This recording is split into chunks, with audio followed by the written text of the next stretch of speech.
and you won't regret it. Governor, will second place be good enough for you here in Iowa? Look, we're accumulating delegates. You got to get a majority of the delegates, and there's obviously delegates here. There's delegates in New Hampshire, less delegates there than here. Nevada's got this caucus that they basically rigged that for Trump. But I'm competing there because I want to get delegates, and the scales are against us on that.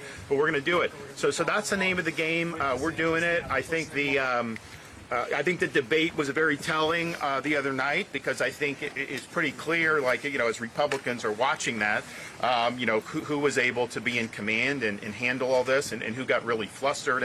And Haley got really flustered and just was not, I think, projecting the type of confidence that people want to see in their nominee, and somebody could be a president. And obviously, she doesn't have support from traditional conservative voters or core Republicans. It's more of less traditional voters, and that's fine in a general election.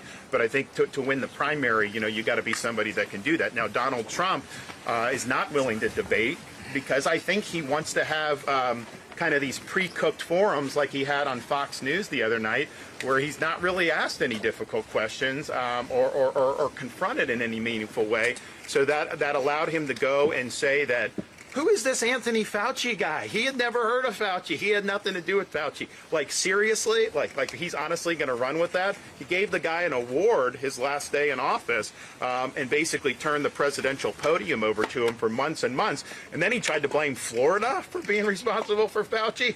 I'm the guy that sold "Don't Fauci My Florida" T-shirts, so give me a break. So, but I think that when you're not willing to debate, and you only put yourself in those environments, you can get away with putting out. I don't think people buy it. I think particularly Republican voters look at that and say, really? Are you really going to go down that? And that's the thing, as a leader, you got to take responsibility. Not everything you do is always going to work out. And so just acknowledge that and say how you do it differently. And I think his position is basically he would do the same thing all over again. They didn't do anything wrong.